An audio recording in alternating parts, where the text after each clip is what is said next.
Hi everyone. In this video, we're going to look at an interesting application of Newton's second law, specifically for systems that are expelling mass. So for example, rockets. Now, the equation that we're going to derive is one of the most basic equations associated with the dynamics of rockets. In fact, if you Google the rocket equation, you're going to get what we're going to derive today. This equation is, it's kind of a first step into the field of rocket science. We humans have been launching rockets for about 80 or so years, and there is a great depth of knowledge and experience in both the theoretical and in the practical applications of rockets. So think of this as just a small little dip into that field. Now, where do we want to begin? Let's start with Newton's second law for the rocket. We've said before that Newton's second law is the sum of forces is equal to ddt of the linear momentum, and we know that the linear momentum is mass times velocity. Suppose that we directly differentiate the linear momentum, and we consider, well, the rocket is burning fuel, it's burning through propellant, so the mass must be changing. So you might approach this and say, we can do a product rule expansion. Suppose that we say the sum of forces then is equal to m dot v plus mv dot. This equation is actually wrong, and here's why it's wrong. Consider that the mass doesn't just change. It doesn't just disappear. The mass actually goes somewhere. We're going to expel the mass. So what we need to do is we actually need to recast this problem in a different sense. So let me clean this up and we're going to get started. Here's how we're going to approach the problem. I've got a diagram of the rocket, and there is a little differential bit of fuel that's being ejected out of the rocket. We actually want to include that little bit of fuel inside of a system boundary. So we're going to consider the system to be the rocket and that little bit of fuel. Now we can write Newton's second law for this system. We know that sum of forces is going to equal ddt of k. And of course this is on a system level, so I can put a little subscript s for sum of forces on the system and the momentum of the system. Now, this is written as a continuous derivative. We could write this as a discrete system. We could say that the sum of forces, again on the system, we could write it as deltas, a delta k over a delta t. So I write it this way just because it's going to make this derivation a little easier to do it in a discrete sense. But consider, if we are able to construct the change in momentum of the system, right, some claim about the change in momentum of the system, then we can relate that back to the sum of forces. So let's see if we can come up with this expression. Now, if we're going to do a delta k, we also need to define the delta t. So we're going to have two moments in time. The first moment in time, t1, let t1 equal some time t, and this is just before the fuel is ejected. Next, we're going to go to another moment in time, t2, and let's define t2 as t plus delta t. And t2 is going to be just after the fuel is ejected. All right. So we know that a delta k on the system, this is going to equal the momentum of the system at time 2 minus the momentum of the system at time 1. So what about this first one, k of the system at time number 1? Well, at time number 1, the fuel is still inside of the rocket. So the only object in our system is the mass of the rocket, let's call it ma, multiplied by the velocity of the rocket, va. And this is va specifically at time number 1. So what about momentum of the system at time 2? Well, at time 2, the fuel has been ejected out of the rocket. So the mass of the rocket has changed. So I'm going to say that this is MA plus, and notice how I'm defining it. I'm going to define it in this method. I'm going to say that the mass of the rocket, the new mass of the rocket, is the original MA plus m dot times delta T. Now, I define it in this way specifically because the mass of the rocket is changing. We want to keep track of how the mass of the rocket is changing, and the mass of the rocket is actually decreasing. So the m dot then represents the decrease in the mass of the rocket, and the value of m dot itself is negative. So with m dot being negative, delta T is positive, we need to put a plus sign on it to make this total mass actually be reduced. I like to approach it this way. Some derivations of this rocket equation, they will not do this. They'll treat the m dot as positive, and they will say it's the accumulation of the mass that has been ejected. It's just different ways to look at it. The difference is really just the accompanying sign, that's all. I like it this way because when I go to put it in simulation, I tend to keep track of the mass of the rocket as its own state, and then the m dot corresponds to it. So here's the new updated mass of the rocket, and we're going to multiply this by the new velocity of the rocket, and that's the velocity of A at time 2. Now, the fuel being ejected, the fuel also has its own momentum now. So since m dot is negative, we need to do minus m dot delta T, because again, m dot being negative, negative and negative is going to make this positive. So this now becomes the mass, this differential bit of mass that has been ejected out of the rocket, and it has its own velocity, VB, and that's VB specifically at time 2.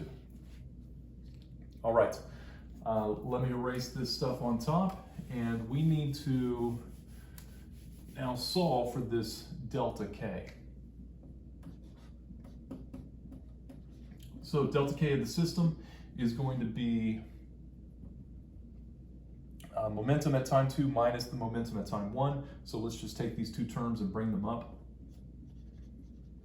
MA plus m dot delta T. And this is specifically, we can call this out as MA dot. So the change in the mass of the rocket. MA dot delta T times VA at T2 minus MA dot delta T VB at time 2. So there was the momentum at time number 2. We're going to subtract the momentum at time 1, so minus MA VA at T1. All right, let's clean this up a little bit. We're going to arrange these equations. This equation, let's arrange it beginning with the MAs. So delta K of the system is going to equal MA multiplied by, it's positive for VA at time 2. It is negative VA at time 1. Next, let's add in now the MA dots. So plus MA dot, and let's write it in terms of, let's actually do negative MA dot delta T multiplied by. So if I'm keeping the negative in front, that means it's positive with respect to VB at time 2, and it actually makes it negative with respect to VA, because negative of a negative would make it positive. So minus VA at time 2. Next, let's address this part right here. VB and VA, those are the mass of the fuel, or sorry, the velocity of the fuel and the velocity of the rocket at time 2. Those are the absolute velocities of the fuel in the rocket. And consider those quantities can be all kinds of things. if your rocket is going up at, let's just say, 5K meters per second, and you're ejecting fuel at 1,000, that means the fuel is still going up at 4K, right? These would be the absolute velocities. We can, however, redefine that. Let's say that VB is equal to VA plus VAB. We've done kinematics, so you should be able to follow this. VAB, this term right here, this is actually the ejection rate of the fuel coming out of the booster. And for a particular booster, unless you're doing some kind of variable flow rate, this is constant. The relative velocity, right, this is the velocity of the fuel with respect to the rocket. This is going to be a constant. We can solve for that.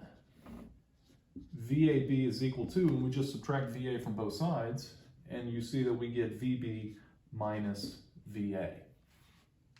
That means we can take VA and we can replace this term with that rate of fuel ejection.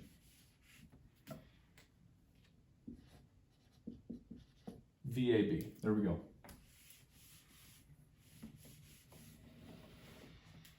All right, what are we going to do next? Well, let's go back to our Newton's second law.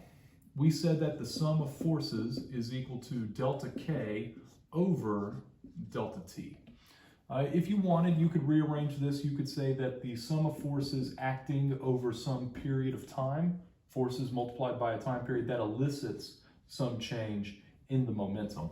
Well, we have an expression now for the change in the momentum. So if we want to turn this into a sum of force, we just take this delta K and we divide by the delta T.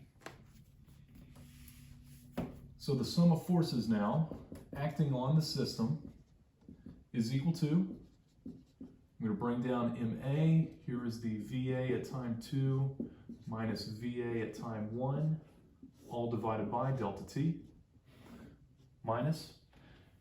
Now, MA dot delta T divided by delta T, that's just going to yield MA dot VAB. All right, what are we going to do next? I'm actually going to erase this sum of forces, and I'm going to give us a little bit of room. Sum of forces on the system is equal to, and let's take the limit as the delta T goes to 0. If you take the limit as delta T goes to 0, this expression is the definition of derivative. So this becomes sum of forces on the system is equal to MA VA dot, right? Definition of derivative, so this is the instantaneous change in the velocity, which is acceleration minus MA dot VAB. And again, if you Google or look up in a textbook the rocket equation, you may see some forms of this with a plus here instead. And the reasoning there is that they may assume that M dot is positive. I just prefer to do M dot as negative because to me that really is the change in the mass of the rocket, and it makes it a little easier when you program it. So this is a differential equation. We could take this differential equation and we could solve for the acceleration. We could put it into a computer program, we could numerically integrate it, we could get a solution. Now, we could also analyze this equation analytically. What if we set the sum of forces on the system equal to 0? Now, that's the sum of forces on the whole system. It does not include the thrust of the booster, because the thrust of the booster, right, go back to our diagram, and here's that little bit of fuel. Well, the fuel is generating the thrust on the booster, but action-reaction, Newton's third law, and all of this is inside of the system boundary. So if the thrust is acting on the booster, and it's also acting in the opposite direction on the fuel, then those thrusts from the boosters cancel. So this sum of forces does not include this thrust. What else would it include? Well, it could include gravity. It could include aerodynamic drag. It could include aerodynamic lift. There could be lots of things that it includes. Let's just say for this part of the analysis, let's say it's equal to 0. So when might it be equal to 0? If your rocket is already out of atmosphere, right? If it's in a vacuum, then this sum of forces could be equal to 0. Assuming you're also far enough away from planets so there's no potential fields and negligent gravity wells, etc. So what can we do with this equation? Well, first of all, let's rewrite it. I'm going to say, let's put MAVA dot on the left, and then we move this to the other side and we get MA dot VAB. All right. Let's rewrite this. Let's get rid of this dot notation. So this is MA dVA over dt equals dMA over dt multiplied by VAB. We can actually multiply through. We can multiply both sides of this by dt. And we're going to get just the differential dVA and dMA. And let's also go ahead and move the MA to the other side. So the equation becomes dVA equals, and I'm going to put the VAB in front because that's actually a constant. So VAB times dMA over MA. Now, this is a differential equation, and in this form, we can actually solve it. We're going to use a method called separation of variables. We've actually already started doing it. Recognize that there's two differentials in this problem. There's the dVA and the dMA. And notice that I specifically put dMA on the same side as the dMA. And the VAB, well, again, the VAB is just a constant, right? It's the ejection rate. So at this point, we can solve this by integrating both sides. So let's integrate the left side. So the integral of dVA, and we're going to go over the bounds VA1 to VA2. There was some change in the velocity of the rocket. I'm going to set this equal to, again, VAB is just a constant, VAB, and this is now the integral of, and I'm going to write it as 1 over MA dMA. And we're going to integrate this from some initial mass to some final mass. Now, if you're well versed in your integrals, then you will see that this is equal to, on the left side, it's equal to VA2 minus VA1. And then the right side, the integral of 1 over M dm, this is, bring up the constant VAB first, and now this is the natural log of MA evaluated over the bounds MA1 to MA2. So let's flesh this out. I'm just going to write the left-hand side as delta VA, the change in the velocity of the rocket, and this is equal to VAB times natural log of MA2 minus the natural log of MA1. And of course we can go and we can dip into our identities, our trig identities and log identities. This time we're going to get delta VA is equal to VAB, and this is the natural log of MA2 over MA1. All right. Again, because of how I like to do my derivation, this is actually reversed. This is flipped from what you'll see in some other derivations, or perhaps you'll see a negative on the front. But here's why I like this form so much. Consider that the mass, MA, the mass of the rocket is decreasing. So this ratio, this is the final mass divided by the initial mass. So this ratio is less than 1. Well, the natural log of a number less than 1, so if this is 0.5, 0.1, something like that, the natural log of this number is going to come out as negative. VAB, though, VAB is a vector. So consider that, let's look at that diagram of the rocket again. Here is the fuel that is being ejected, and let's say that the fuel, let's say the rocket is going fast enough. It is possible. The rocket is going 5,000 meters per second, which is really quite quick.